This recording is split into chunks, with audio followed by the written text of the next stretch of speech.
तो वहीं हरियाणा कर्मचारी चयन आयोग के चेयरमैन भोपाल सिंह खदरी से खास बातचीत की है हमारे संवाददाता पवन सिवर ने। क्या कुछ कहा उन्होंने, वो भी आपको सुनवाते हैं।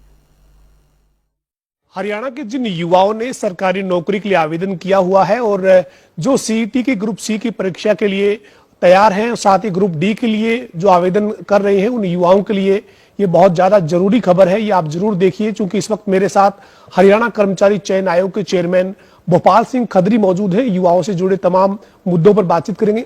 सर, सबसे पहले तो यही कि हरियाणा कर्मचारी चयन आयोग जो सीईटी जो क्वालिफाई युवा है, उनको ग्रुप सी के लिए स्क्रीनिंग एग्जाम लेने की तैयारी कर रहे हैं। सर, कब ये एग्जाम आप ले रहे हैं और क्या तैयारी है? सर, सीईटी एग्जाम की जो तारीखें निश्चित हमने की थी, एक ग्रुप के लिए 1 और 2 जुलाई की थी, और कुछ ग्रुप के लिए हमने 8 और 9 की तारीखें निश्चित की थी जुलाई में।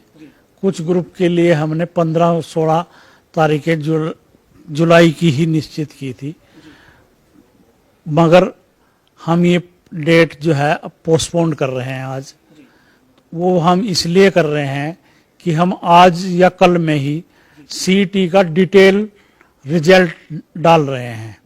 पहले हमने जो सीईटी का रिजल्ट डाला था वो हमने पब्लिक डोमेन में नहीं डाला था, और हमने कैंडिडेट को बताया था कि आप अपना लॉगिन आईडी पे जाके सिर्फ आप अपना रिजल्ट देख सकते हैं। तो अब हमने, चूंकि हमने ग्रुप वाइज कट ऑफ बतानी पड़ेगी, कैटेगरी वाइज बतानी पड़ेगी, तो कोई कैंडिडेट ये आरोप ना लगा दे कि इन्होंने किसी ऐसे कैंडिडेट को शॉर्ट लिस्टेड कर लिया है जिसके मार्क्स कम थे। तो इस आरोप से बचने के लिए आयोग ने ये निर्णय लिया है आज ही कि हम जो एग्जाम की तारीखें हैं उनको पीछे ले जा रहे हैं, पोस्टपोन कर रहे हैं। डिटेल रिजल्ट हम डाल रहे हैं आज, और कट ऑफ बताने के बाद ही हम जो है अगली परीक्षाओं की घोषणा करेंगे।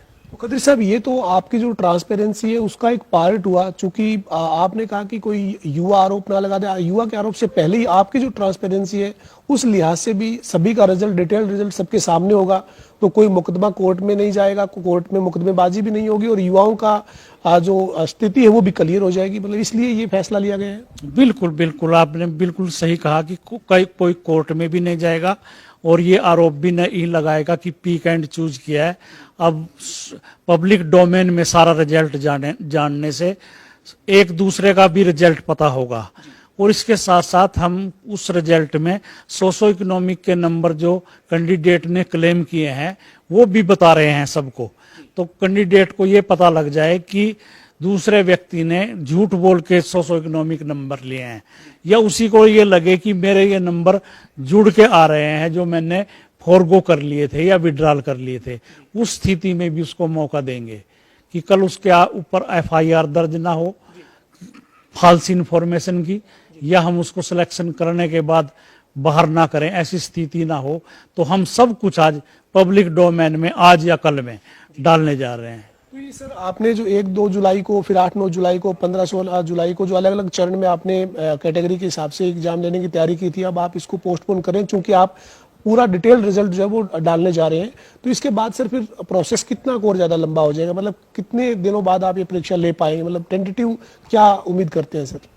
अब हमारा जो शेड्यूल बनेगा वो लगभग 15 और 16 जुलाई के बाद ही बनेगा, और 15 और 16 जुलाई के बाद हर सैटरडे और संडे को हमारा एग्जाम, जैसे हमने पहले शेड्यूल बनाया था, अब वो शेड्यूल एज इट इज रहेगा, पर 15-16 के बाद ये शेड्यूल जा रहा है। अब सर, इसके साथ ही जो आपने एक फार्मूला बनाया है ग्रुप सी के लिए स्क्रीनिंग के लिए, कि जो कुल अभ्यर्थी है उनका आप जो मेरिट में जो टॉपर है यानी 4x4 है उनको आप बुला रहे हैं, लेकिन इस मामले में विपक्ष भी राजनीतिक तौर पर भी सरकार को घेर रहा है, कर्मचारी चयन आयोग पर सवाल खड़े कर रहा है कि ये क्या फार्मूला है कि आप सिर्फ 4 गुना को बुला रहे हो, जब 3.5 लाख लोगों ने परीक्षा पास की है, तो फिर आप उनको सबको मौका क्यों नहीं दे रहे हो? नहीं, ये तो सीईटी एक्ट का पार्ट है, जो इंस्ट्रक्शंस और एक्ट सरकार ने निर्धारित किए हैं, हम तो उसके हिसाब से चलेंगे। सरकार ने जो एक्ट बनाया है हम तो फॉलो करना पड़ेगा ना वो। तो अगर ये कोई मुद्दा है, या ये सरकार के लेवल पे निर्णय होना है कि 4 गुना होने चाहिए, 10 गुना होने चाहिए, 12 गुना होने चाहिए, या सब एलिजिबल कैंडिडेट जो हैं वो सब को मौका मिले, ये सरकार के लेवल पे निर्णय लेने हैं। कोर्ट ने भी इसके ऊपर मोहर लगा दी। कोर्ट में जब कुछ अभ्यर्थी गए थे तो सरकार के इस एक्ट पे कोर्ट ने ये कहा कि जो सरकार का फैसला है और जो कर्मचारी चयन आयोग ने इम्प्लीमेंट किया है वो ठीक है। मतलब कोर्ट का कोई एतराज ऑब्जेक्शन तो नहीं आया इसके ऊपर? नहीं, कोई कोर्ट एक्ट को नहीं प्रभावित कर सकती। उन्होंने कहा कि ये कानून बनाया है अब सरकार ने, और कैसे शॉर्ट लिस्टेड करना है ये सरकार को और HSSC को देखना है, तो हम इसमें इंटरफेयर नहीं करेंगे। इसके साथ ही सर ग्रुप डी के लिए भी आज आपने एक बड़ा फैसला लिया है, और जो युवा अभी तक आवेदन किसी भी कारण से नहीं कर पाए थे उनको एक बार फिर से मौका दिया गया है। हाँ, हमारी 26 डेट थी, वो हमने 10 दिन और बढ़ा के अब 6 जुलाई कर दी है। और कि जो बच्चे रह गए हैं किसी टेक्निकल वजह से या हमारी साइट बिजी होने की वजह से या कुछ कोरेक्शन उसने करना था उसकी वजह से, तो अब 6 जुलाई तक इस तरह के कैंडिडेट अप्लाई कर सकते हैं। सर, जो ग्रुप डी के जो अभ्यर्थी हैं वो अब 6 जुलाई तक आवेदन कर सकते हैं, 10 तारीख तक वो फीस सबमिट कर सकते हैं, लेकिन ग्रुप डी का जो CET है सर, वो कब तक लिए जाने की उम्मीद करें? मतलब तैयारी जो कर रहे हैं उनको एक आपके माध्यम से बात जाएगी तो एक अवसर मिलेगा कि इतना समय है उनके पास तैयारी करने के लिए। CET का एग्जाम NTA ने लेना है, और हमने NTA को मेल करके टेलीफोनिकली भी और लेटर लिख के भी ये कहा है कि हम सितंबर माह में डी ग्रुप का एग्जाम लेना चाहते हैं। आप डेट निश्चित करके हमारे बताएं ताकि हम कैंडिडेट को बताएं कि वो उस हिसाब से अपनी तैयारी करें। तो NTA को फैसला करना है कि सितंबर की कौन सी तारीखों में वो एग्जाम ले रहे हैं। सर, आप जो ग्रुप सी का जो CET जो क्वालिफाई जिनका अभी आप स्क्रीनिंग लेने जा रहे थे, जिनके लिए अभी आप डिटेल रिजल्ट डालेंगे, उसके बाद आप उनका एग्जाम लेंगे, लेकिन ये कुछ दिक्कतें आ रही थी सर, किसी के एडमिट कार्ड की या कोई जो मैसेज नहीं मिल रहे थे, तो वो अब दुरुस्त होके ही मतलब सारी प्रक्रिया अपडेट हो जाएगी? हाँ, ये एग्जाम पीछे हटाने का इसमें एक कारण और भी है कि कैंडिडेट को फॉर्म भरते टाइम उसने बहुत बड़ी गलतियां की थी। जैसे गलतियां, एक मैं एग्जाम्पल देना चाहूंगा कि उसने ये भरना चाहिए था कि diploma in MPHW, diploma in staff nurse, diploma in VLDA, उसने ये शब्द ना लिख के, ट्रेड ना लिख के डिप्लोमा लिख दिया।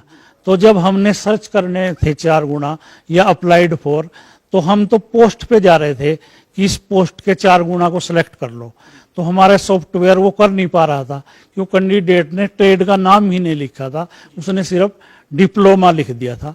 तो ऐसे सारे कैंडिडेट्स को हमने 26 और 27 को मौका दिया, और लगभग 300 के करीब ऐसे कैंडिडेट आए हैं। उनका भी दुरुस्त डाटा करके उनको मैसेज करेंगे कि आप शॉर्ट लिस्टेड हो गए हैं। सर, एक मेरा अंतिम सवाल है, जो ग्रुप सी के लिए अगर किसी कैटेगरी के लिए अगर आपको 4 गुना अभ्यर्थी नहीं मिलते हैं CET क्वालिफाई, तो फिर क्या नियम क्या कहता है, क्या मतलब फिर क्या प्रक्रिया रहेगी? तो अगर 4 गुना नहीं मिलते तो जरूरी नहीं है कि 4 गुना कहीं सर्च करके ले आएंगे। जितने एलिजिबल कैंडिडेट होंगे, जितने पास आउट होंगे उस ट्रेड के लिए, उन सब का एग्जाम ले लेंगे। सर, कुल कितने पद अभी आपके पास है विज्ञापित होने के लिए? कितनी मतलब 2024 तक या 2023 के आखिर तक आप कितने पदों पर सरकारी पद जो विभिन्न विभागों में खाली पड़े हैं, अभी तक आपके पास कितनी रिक्वेस्ट ऐसी आई हुई है अलग अलग विभागों की जो आप भरने की तैयारी में लगे हुए हैं? 32,000 पोस्टों के लिए तो हम ये एक्सरसाइज कर रहे हैं जो अभी आपको बताई। 6,000 पुलिस के पद हमारे पास हैं, और 7,500 TGT टीचर जिनकी DV हम 5 तारीख से शुरू कर रहे हैं, और 13,000 D क्लास के पद हमारे पास आए हुए हैं।